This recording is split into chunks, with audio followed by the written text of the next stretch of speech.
નમસ્કાર મિત્રો, આપણે વાત કરીએ કે મિડવેસ્ટ લિમિટેડ કંપનીનો આઈપીઓ છે અત્યારે ઓપન છે. મતલબ કે કંપનીનો આઈપીઓ તમારે ભરવો છે, એના માટે એપ્લાય કરવું છે, તો એ એપ્લાયની પ્રોસેસ છે અત્યારે ચાલુ છે.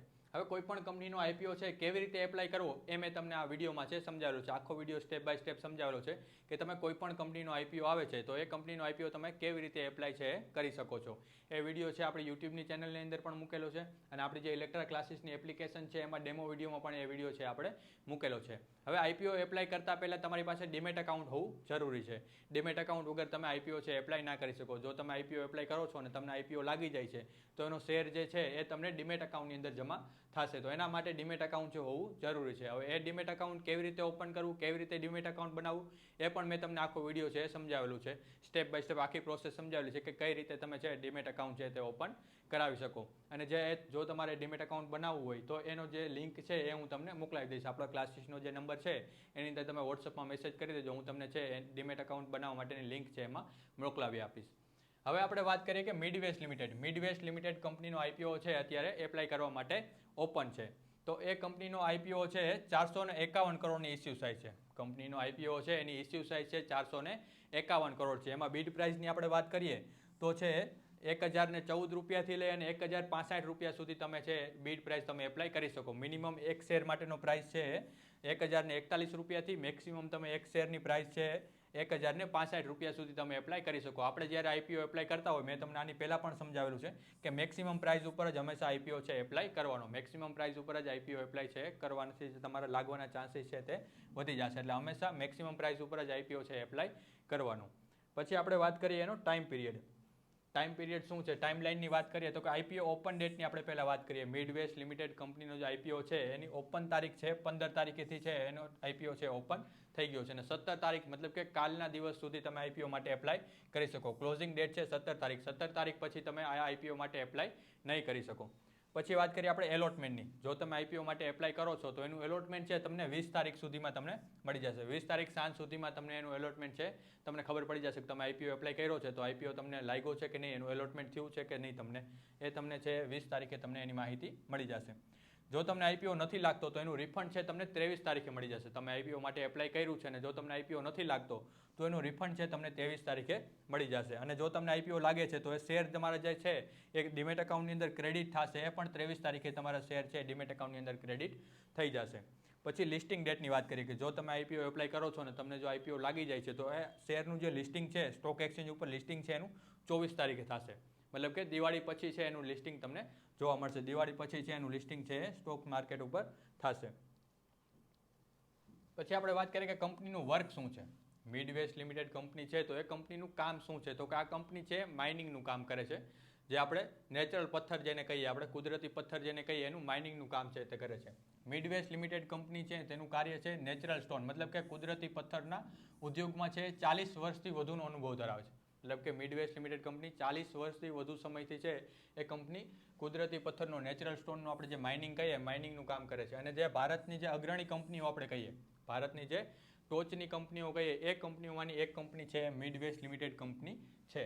આ કંપની છે કુદરતી પથ્થરોની શોધખોળ કરે છે, એનું ખાણકામ કરે છે, મતલબ એનું માઇનિંગ કરે છે, એનું પ્રોસેસિંગ, એનું માર્કેટિંગ અને એનો નિકાસ બધું જ સંપૂર્ણ કાર્ય છે, બધો જ કાર્યભાર છે આ કંપની સંભાળે છે. આ કંપની માઇનિંગથી લઈ અને એની શોધખોળથી લઈ માઇનિંગ, એની પ્રોસેસિંગ, એનું માર્કેટિંગ, એનું નિકાસ બધું જ કામ છે મિડવેસ્ટ લિમિટેડ કંપની છે કરે છે.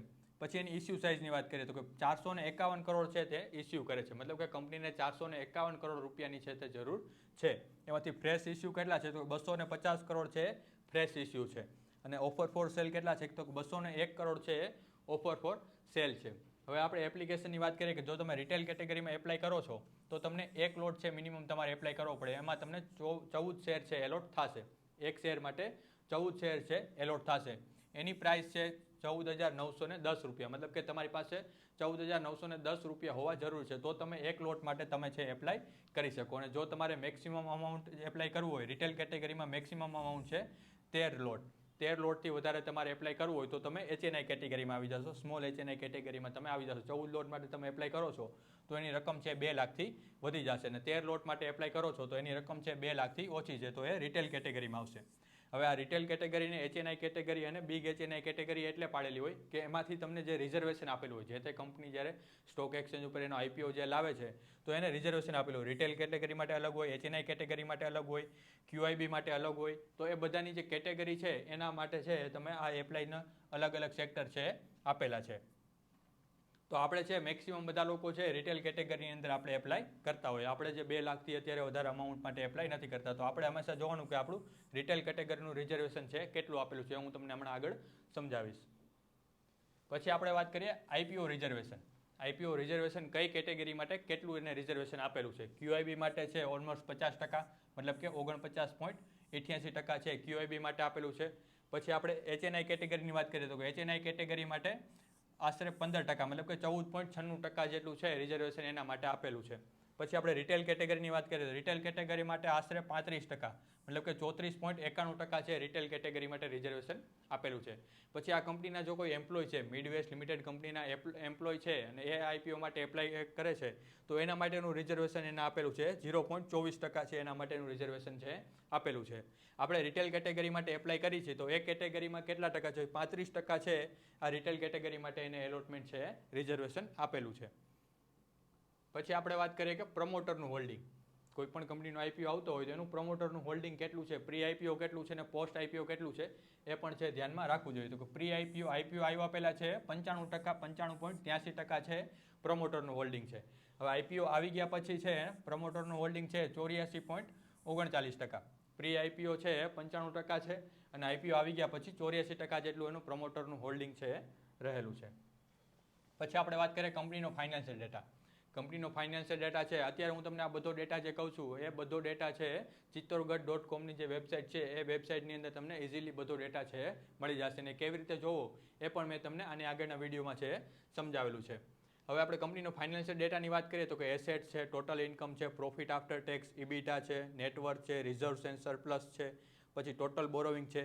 આ બધો ડેટા છે તમને chittorgarh.comની વેબસાઇટ ઉપર મળી જશે. એમાં તમને 3 વર્ષનો ડેટા આપેલો છે, 2023થી લઈ અને જૂન 2025 સુધીનો ડેટા છે એ કંપનીએ ફાઇનાન્શિયલ ડેટા એનો આપેલો છે. હવે આ બધો ડેટા છે કેટલો હોવો જોઈએ, કેટલો ના હોવો જોઈએ, કેટલો હોય તોય સારો કહેવાય, કેટલો હોય તોય ના સારો કહેવાય, એ બધી વસ્તુ છે મેં તમને આપણું જે શેર માર્કેટનો નોલેજનો જે કોર્સ છે એની વસ્તુ, આ બધી વસ્તુ એની અંદર સમજાવેલી છે. હવે આપણે અત્યારે જોઈએ કે આ બધી વેલ્યુ છે કરોડની અંદર છે. આ બધી જ વેલ્યુ છે કરોડની અંદર આપેલું છે. તમે 2023થી તમે જોશો તો કંપની છે સતત તેમાં વધારો થયેલો છે. 2023માં વાત કરીએ માર્ચ 2023 સુધી એના એસેટ્સની જે વેલ્યુ છે એ 656 કરોડ છે. 2024માં એ 757 થાય છે. 2025માં માર્ચ મહિના સુધી 1058 કરોડ છે અને 2025માં જૂન મહિના સુધી છે 1082 કરોડ જેટલા એના એસેટ્સ છે. પછી એની ટોટલ ઇન્કમની વાત કરીએ, ટોટલ ઇન્કમમાં પણ તમે જોશો તો તમને સતત વધારો છે જોવા મળે છે. ટોટલ ઇન્કમમાં પણ તમને વધારો જોવા મળે છે. એવી જ રીતે તમે બધી વસ્તુ છે તમે જોઈ શકો. બધો ડેટા છે એ કંપનીમાં છેલ્લા 3 વર્ષની અંદર કંપની છે પ્રગતિ કરે છે એવું તમને ડેટામાં દેખાય છે. પછી આપણે વાત કરીએ કી પરફોર્મન્સ ઇન્ડિકેટર, જેને આપણે KPI કહેવાય, કી પરફોર્મન્સ ઇન્ડિકેટર. આ બધા જ રેશિયો છે એ બધા જ રેશિયો કેટલા હોવા જોઈએ, કેટલા હોય તો ભરવું જોઈએ, કેટલા હોય તો IPO માટે એપ્લાય ના કરવું જોઈએ, એ બધી વસ્તુ મેં તમને આપણો જે શેર માર્કેટનો નોલેજનો જે કોર્સ છે એની અંદર મેં તમને સમજાવેલું છે. કે ROE શું છે એ પણ મેં તમને એની અંદર સમજાવેલું છે. ROEની વેલ્યુ તમે જોશો તો 19.42% અત્યારે ROE છે. એવી જ રીતે તમે ROCE જોશો તો કે 18.84% છે ROCE છે. હવે ROE અને ROCE કેટલું હોવું જોઈએ તો એ બધી વસ્તુ મેં તમને આપણે જે એન્જલ વનની એપ્લિકેશનમાં જે આપણું જે શેર માર્કેટનું નોલેજનો જે કોર્સ છે એની અંદર મેં તમને આ વસ્તુ સમજાવેલી છે. પછી ડેપ્થ ટુ ઇક્વિટી છે એ પણ મેં તમને એમાં સમજાવેલું છે. RONW છે એ 22.11% છે એ પણ મેં તમને એમાં સમજાવેલું છે. એવી જ રીતે તમે બધો ડેટા છે તમે chittorgarh.comની વેબસાઇટ ઉપરથી તમને મળી જશે. પછી EPS છે, પ્રાઇસ ટુ અર્નિંગ રેશિયો છે, પ્રી IPO, પોસ્ટ IPO, બધી વેલ્યુ તમને અહીંયા જોવા તમને મળી જશે. પછી આપણે વાત કરીએ GMP. અત્યારે બધા જ માણસો જે IPO માટે એપ્લાય કરતા હોય એ GMP જોઈ અને IPO માટે એપ્લાય કરતા હોય. પરંતુ જે સારા જે ઇન્વેસ્ટર હોય, જે પ્રોફિટેબલ ઇન્વેસ્ટર થવું હોય તો એના માટે છે બધી વસ્તુ તમારે ધ્યાનમાં રાખવી જોઈએ. બધો ડેટા છે તમારે ચેક કરવો જોઈએ, ત્યારબાદ જ છે તમારે IPO માટે એપ્લાય કરવું જોઈએ. જીએમપી છે એ એક પોઈન્ટ છે કે જીએમપી તમારે ધ્યાનમાં રાખવું જોઈએ કે જીએમપી વધારે હશે તો તમને ગેઇનિંગના ચાન્સ છે, પ્રોફિટના ચાન્સ છે વધારે છે. જેટલું જીએમપી વધારે એટલું છે પ્રોફિટ છે વધારે છે. પણ ખાલી જીએમપી જોઈને જ તમારે એના માટે એપ્લાય ના કરવું જોઈએ. એના માટે તમારે કી પરફોર્મન્સ ઇન્ડિકેટર, ફાઇનાન્શિયલ ડેટા, કંપનીનું વર્ક શું છે, કંપનીનું ફંડામેન્ટલ શું છે, આ બધી વસ્તુ વિશે ધ્યાનમાં રાખવું જરૂરી છે.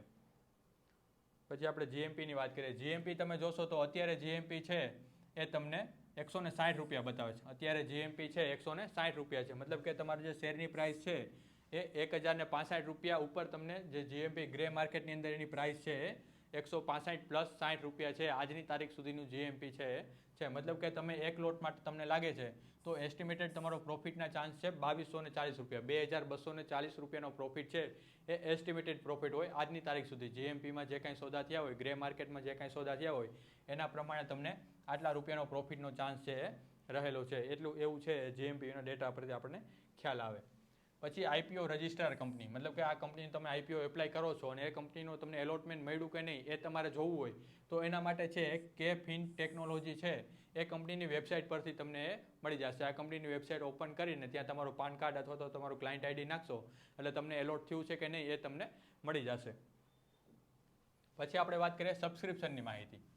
કોઈ પણ કંપનીનો આઈપીઓ છે, આપણે જે રિઝર્વેશનની વાત કરી તો એ રિઝર્વેશન વાઇઝ કેટલું સબસ્ક્રિપ્શન આવ્યું આપણે એના વિશે આપણે માહિતી મેળવવી જોઈએ. ડે 1 મતલબ કે જ્યારે 15 તારીખે છે આઈપીઓ એપ્લાય કરવા માટેનું ઓપન થયું હતું ત્યારે છે 1.94x મતલબ કે એક લોટ સામે 1.94 લોકોએ છે એપ્લાય કરેલું છે. મતલબ કે ઓલમોસ્ટ ડબલ, એક લોટ માટે 2 જણાએ છે એપ્લાય કરેલું છે. પછી ડે 2 મતલબ કે આજની 16 તારીખની વાત કરી કે 16 તારીખે છે 11.71x મતલબ કે એક લોટ માટે 11 લોકોએ એપ્લાય કરેલું છે. એક લોટ જ્યારે જે ઇસ્યુ કરેલો છે એની સામે 11 લોકોએ છે આઈપીઓ માટે એપ્લાય છે કરેલું છે. એમાં આપણે કેટેગરી વાઇઝ જોઈએ તો કે retail category, non institutional investor અને ક્વોલિફાઈડ ઇન્સ્ટિટ્યુશનલ.